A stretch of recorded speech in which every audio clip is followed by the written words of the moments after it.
So we are all in this together. We are fighting for something precious, which is to get aviation across Asia Pacific going again. So let's find out how we're going to emerge from our 4 aviators. Mieke de Schepper, Executive Vice President and Managing Director, Asia Pacific Amadeus. We have Paul Whiteway, Head of Asia, MD Japan Skyscanner. We have Ross Veitch, CEO and co-founder Wego. And we have Bertrand, Managing Director, FCM Travel Solutions Asia. All live, all physical, on the stage. Yes!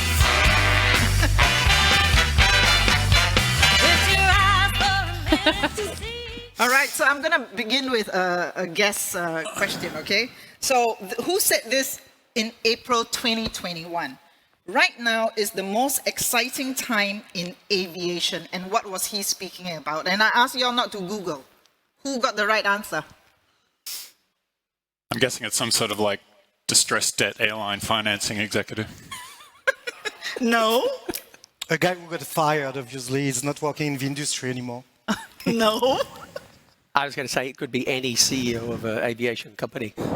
Everything's interesting.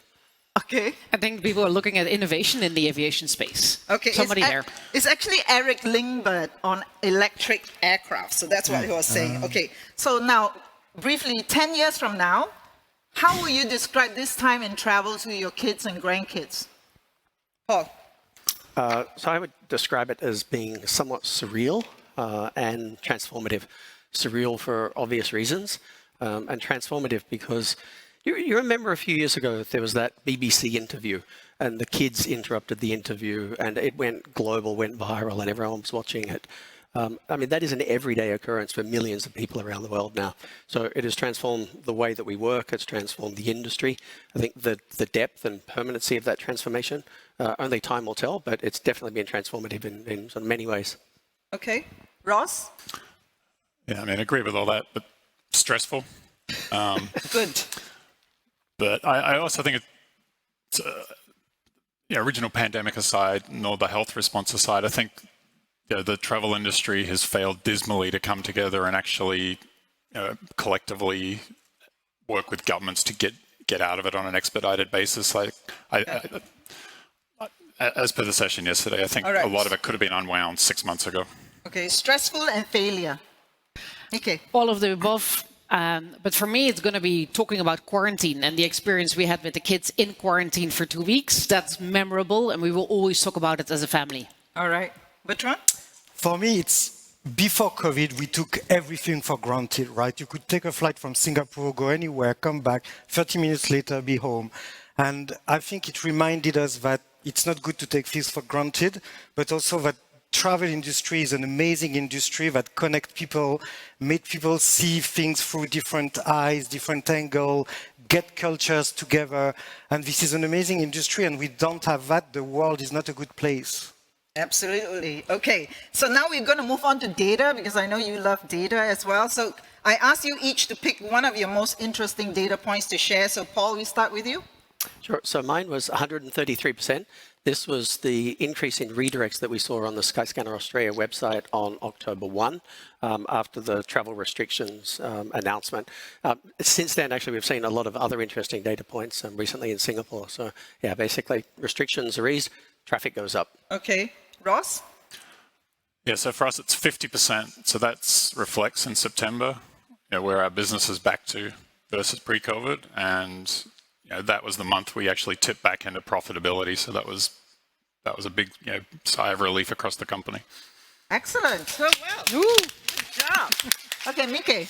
Yeah, we're very aligned with Paul because I have 133 and 333. So 133 indeed after the US announced as well the opening for non-vaccinated travels in terms of search volumes, and 333% up in terms of search after the announcement was made on the German vaccinated travel lane here in Singapore. Okay. So we're seeing demand and search coming back. All right, and Bertrand, what did you see? 933 somewhere? No, 119. Like COVID. This is basically our domestic volume in China before and after COVID. So, and I want to mention this because when we say that corporate travel is struggling, it's also interesting to see that in markets where it's safe to travel, it comes back very strongly and actually stronger than what it was before. So, all right. it's a good one. So we're going to go off for a rapid round of questions. And so I took these charts from IATA, the press room, okay? So 2020 was the worst year on record. 1.8 billion pax, 60.2% down on 4.5 billion in 2019. So very quickly, when do you think we'll get back to 4.5 billion, Paul?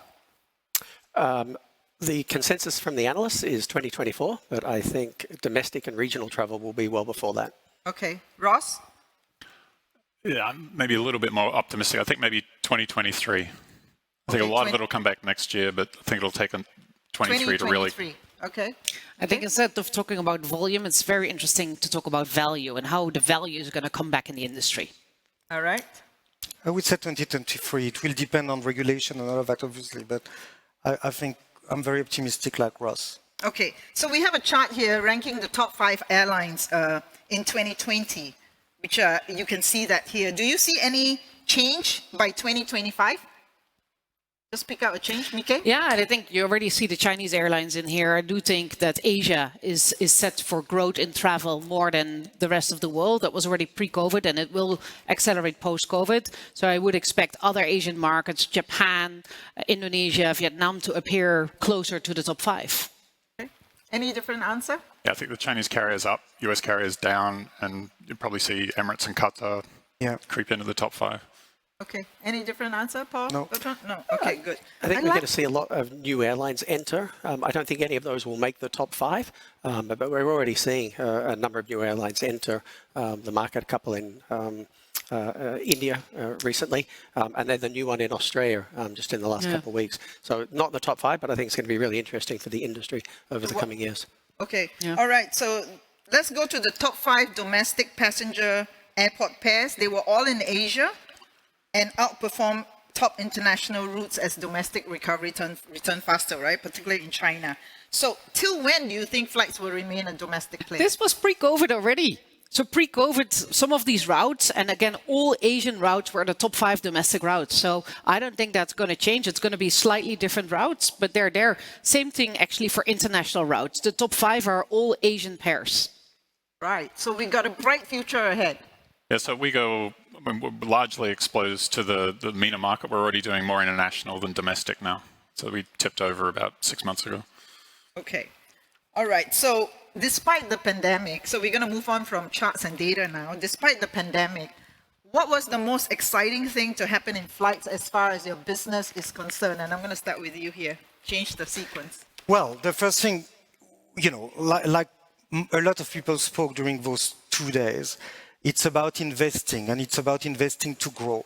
One thing we did last year is to acquire at the beginning of COVID TP Connect, which is an aggregator of airline content that gives us opportunity to also distribute NDC content through the platform. So that was a big one.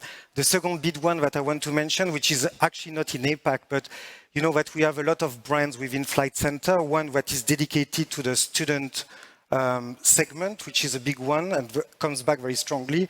And in the US, we actually have a partnership with Amazon to distribute exclusively student content through Student Universe, which is our new app and distribution. And this is very exciting on the airline side. Right, that seems to be the market that has actually really come back very strongly in the US student. Okay. Especially now that, you know, in presence, you know, teaching is happening again. So it's very exciting. Mieke? I would say NDC adoption, and I know that's very much airline related, but pre-COVID, there was quite a bit of struggle on getting NDC, a lot of debate. And what we actually have seen throughout COVID, the adoption, and especially here in Asia Pacific, with Singapore Airlines taking the lead. And we've got already more than 30 airlines working with us on NDC, more than 2,500 agencies. And people are taking this as an opportunity to invest in it and to build it out so they're ready when business really comes back. So the adoption has been amazing. Ross? Yeah, so around about the start of COVID, we started investing in our own booking capabilities. So Wego's always been a meta search. We've sort of evolved into more of a transactional marketplace and sort of working with GDS, NDC connectivity to let people book directly on our platform, as well as the marketplace business running side by side. So okay, it's been an interesting period. All right, Paul, what about you? So at Skyscanner, one of the most exciting areas was been our investment in data and information. So we've really doubled down on that. On the consumer side, for example, we've seen travellers want a lot more information. So price has always been important and will continue to be, but people are looking for much richer content. So that might be what's the cancellation and change fees, for example, that's come up a lot in the last couple of days. What's the hygiene policy of the airline? What's the mask policy? And what are the COVID restrictions? So we launched a COVID travel map, for example, that's been seen by 37 million people. So for us, it's investing in data and information and surfacing that for travellers. Okay. All right. So other than you, who's doing the most interesting thing in flights right now? So name airline, OTA, startup, Google, anyone, or why? So Bertrand. I actually don't know. I think we do the best job on earth. No, joke aside, I think, we spoke about that a lot too. I think it's a collective effort, really. And what's missing a bit right now is the connection between sometimes the supply and the demand and the people in between to make sure that the pipes are actually well connected. And we spoke yesterday, we had a startup talking about getting this content aggregated in a very modern, fashionable way to connect the pipes.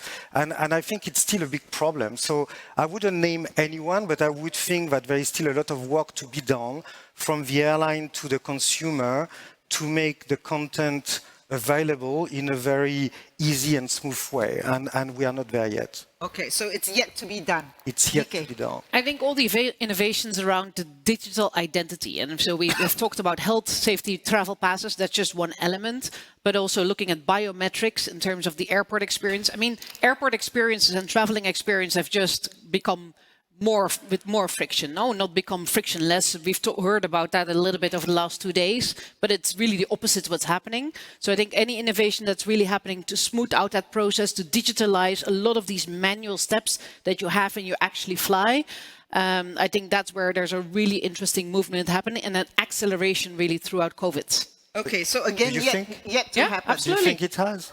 No, it is. It's happening. It's happening a bit slower, but it's happening on the underground. We can see that in terms of some of the tests that are happening. We've got a test running at Narita, where there's really an end-to-end boarding experience with biometrics.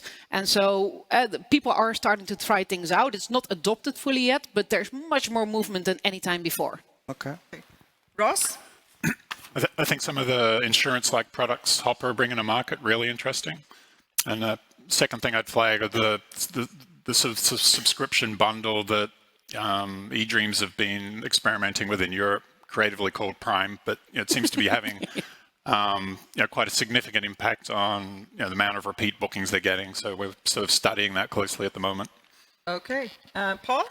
I'm going to say two things. One, I'm influenced by recency bias. I've been reading a lot about eVTOL, which is electric vertical takeoff and landing, flying cars recently. It's pretty interesting, but I think it's still several years away, obviously. Back sort of grounded in reality. The whole area of sustainability, I think, is really interesting, and there's some interesting developments and companies doing activities there. Okay. All right. So now I want you to rate 1 to 10 in terms of likelihood to happen, 1 being least likely and 10 being most likely. All right. And you can debate. Okay. Trend number 1. The acceleration of e-commerce during COVID will push more flights online, and the first phase of recovery will thus happen online. Bertrand? 7. 7. 8. 8. 5. Oh, that's interesting, Ross. So that you are so conservative on that. So we actually, I was looking at some MIT data the other day, and so 2020 it actually went backwards. So people were going offline because they needed so much help figuring out the new logistics of travel. But I think when we look at the data this year, it's probably going back and will accelerate. Okay, Paul? Interesting. I've gone the other way. I've gone 10. I think it was a trend that was happening. It's just been accelerated.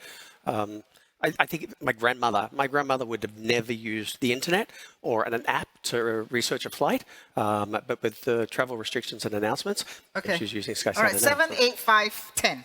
All right, the acceleration of consumer direct buying behavior during COVID will reduce the power of intermediaries such as the man sitting on my left. 3. 3? 2.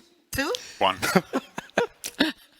So least likely to happen. That's interesting. 3, 2, 1. 4. I don't think it's accelerated it. How can you go 10 on one and then come back to 4? The question as it relates to intermediaries, I think that the role of intermediaries has probably changed. Yes. But I don't think the trajectory or the acceleration of it has been impacted. But I think the role of intermediaries has probably changed. Actually, this is interesting because, Ross, you and I had a conversation where you're actually setting up for call centers with humans answering phones during this period, which you didn't have before. Yeah, actually, so my thesis at the start of COVID was people would want to deal directly with airlines and hotels because you want to cut out any additional friction, but the reverse has seemed to be true. So people want to deal with travel agents, with experts, intermediaries who are helping them better than the suppliers through this period. And we see, again, we operate out of mainly in the Middle East. There's a lot of complexity in travel with visas, let alone COVID restrictions. And so being able to actually walk somebody through it and give them the help they need, gives you a competitive advantage. So we're investing in that at the moment. Okay, so full disclosure, I'm actually booking my ticket with FCM. All right, trend number 3. Remote work is here to stay with a globally distributed workforce. 10, which is good for travel, I want to say, because it means that people will work from home, but will need to meet on a regular basis. Could be small meeting, leadership meeting, project meetings, but that will create a lot of demand for corporate travel in particular. 9. 9? 5. Okay. 10. 10, okay. Ross, again, you're the outlier. Well, we all have globally distributed workforces already, but I think people are going to want to be tethered to offices, and I think some of the initial reactions where go home, never come back, or we've shut down the office. I think that's nonsense. I think most companies are not going to do that. But I don't think it's what the question is saying, though. I think people will still be attached to an office, but for example, they can live 500 kilometers away from the office and come once a week or once a month or whatever, but still, you know what I'm saying? No, and it's the hybrid. It's really about the mix. Okay, so but he's sticking to his 5. Yeah, that's All okay. right, I'm not trying to convince him. Trend number 4, and this is for Bertrand and Mieke. The substitution of business travel by technology is inevitable, and sustainability pressure on governments and businesses will have a huge impact on business travel and travel to physical events such as this. 10. 10. Well, yes, technology is going to be more and more important. And yes, it's a heavily regulated universe, so we need to play around that. But yeah. No, I was going to actually say too, because I see a very important role for the intermediary. So it depends on how you read the question. That's why I was laughing. Okay. Because, with people being remote, people need to meet. And you saw that, for example, in the announcement of Amazon. The stock prices of all travel companies went up after that.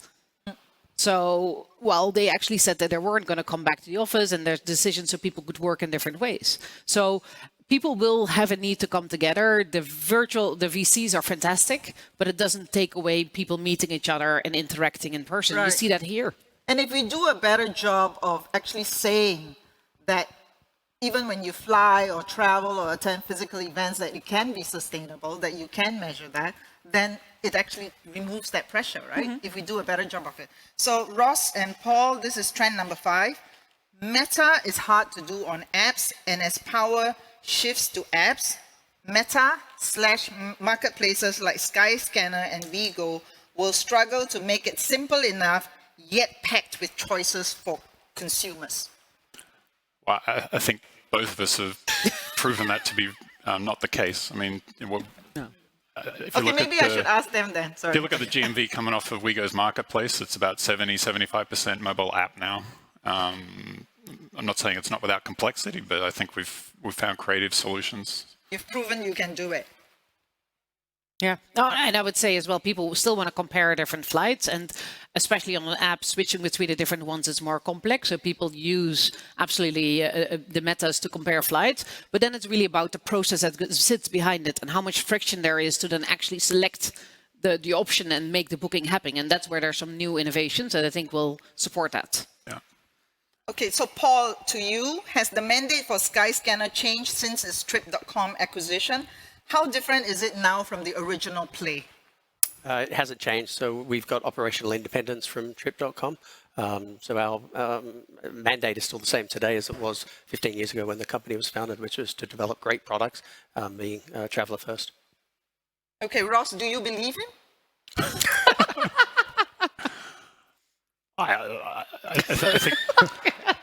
I think being part of Trip.com, there's some incredible opportunities there. I think it was a smart acquisition. Skyscanner is a great beachhead into a whole bunch of markets outside of China. And as James Liang was saying yesterday, actually, that it's been really good for human resource, acquisition in Europe and given them, a foothold into a different markets. Exactly. I mean, we've got operational independence, but we share best practice and industry knowledge. So James, as you mentioned yesterday, one of the things that we've shared is the learnings from growing an international business over 15 years. And a big part of that is organizational culture. Okay, so Ross, Wego was founded the same year as WiT, actually. So we kind of share a similar history. We've gone through the ups and downs. When will Wego be acquired? We're very happily independent at the moment, charting our own path, Hoon. Actually looking at doing some acquisitions, not being acquired just at the moment. So, we would like to become, one of the world's great, independent online travel groups. So that's the path we're charting at the moment. Okay, Mieke, what is the biggest tech investment that you've made in flights the last 12 months?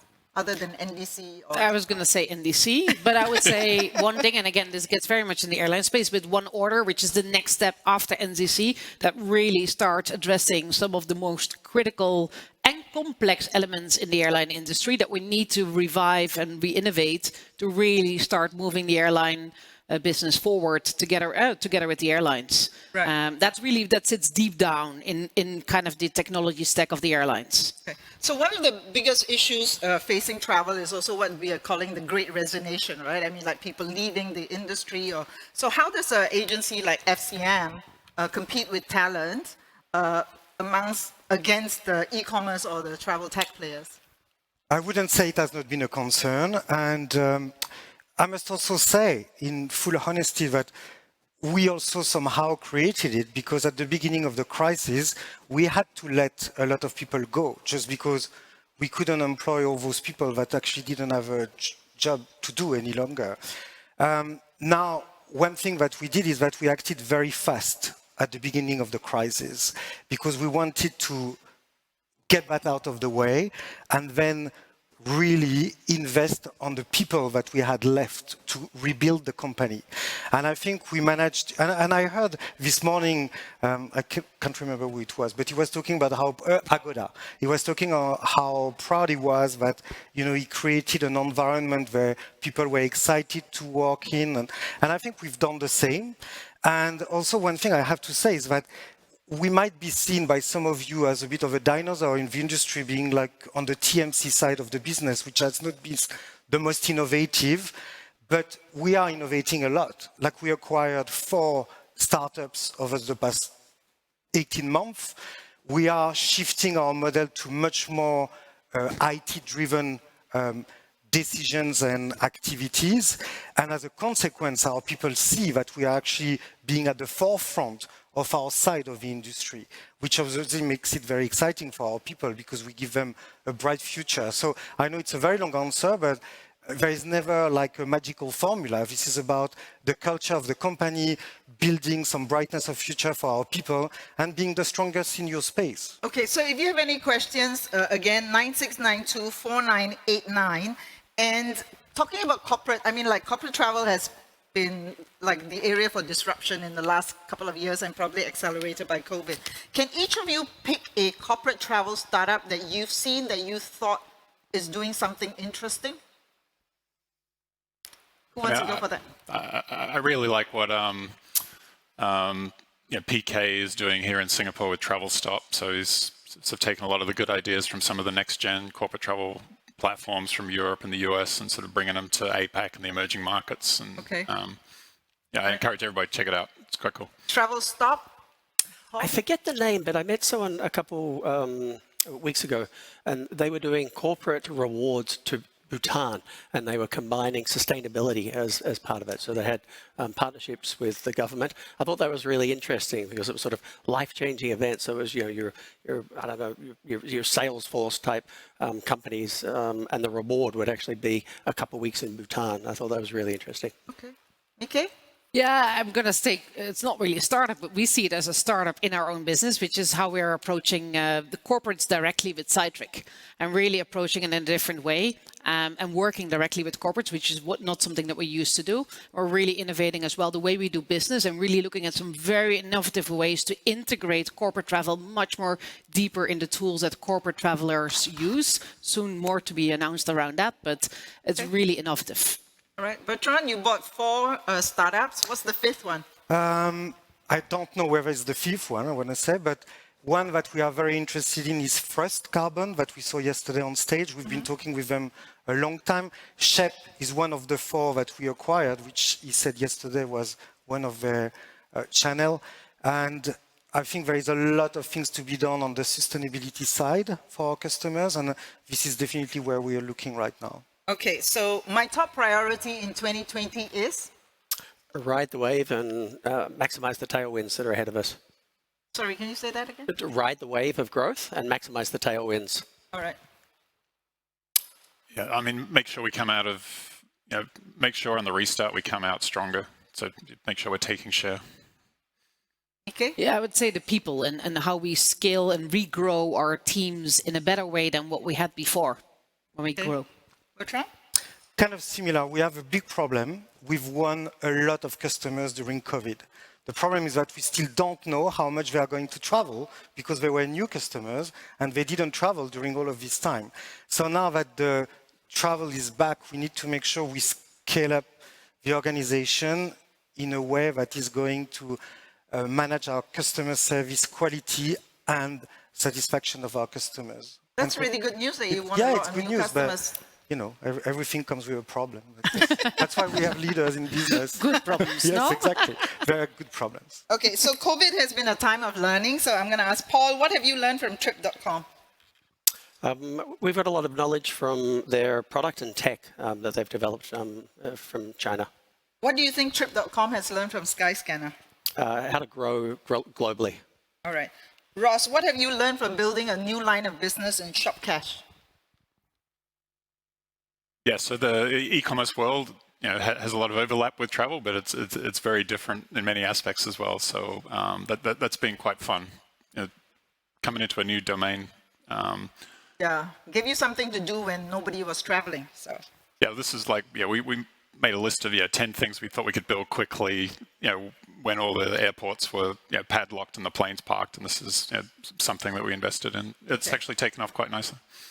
So Mieke, there are many flight startups who want to disrupt flights, but they always say the GDS stand in their way. What would you say to them? You haven't found the right people to work with then. Because we have many ways that we work with startups. We invest in them. We have special tools for developers.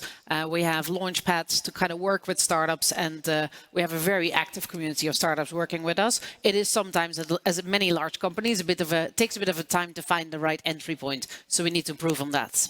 Okay, Bertrand, there are many startups out to disrupt corporate travel because they say traditional TMCs like you aren't doing enough and you're standing in their way. What would you say to them? One, things are never as simple as they look. And sometimes when you dig, this is where you find the complexity. Second, playing in corporate travel, we need to be reminded that this is not a B2C environment, and a lot of the things we do are led by customers and corporations asking us to follow certain standards, reporting structure, rules that maybe make no sense, but that's what companies want. So there is a lot of things around that make it complicated. I'm not trying to find an excuse. I'm trying to explain. It's not an easy environment to be in. We believe you. We believe you.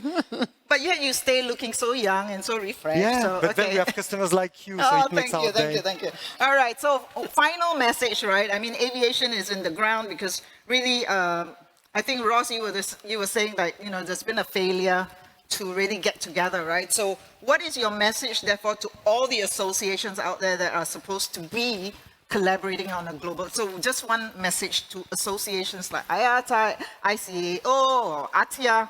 Paul. Talk more, get together. Okay. I think we need to be a little bit more aggressive in communicating what needs to happen to governments. There's a lot of people who have been like, way too polite. At the start of the pandemic, fine, we all had to do what we had to do to like save lives, but now we've got an industry to rebuild. Okay.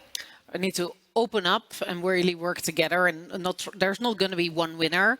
We have to really work together for all of us to be winners here. All right. Bertrand? I agree. I think we need to stand up as an industry and be respected by the rule makers, because sometimes it's not the case. And I think it's a shame, because we are a great industry, as I said at the beginning. We connect people and we employ a lot of people too. All right. So thank you. Thank you, Paul, Ross, Mieke, and Bertrand. Thank you. And we're right on time, like a good airline, right? Thank you, Siew. Right on time.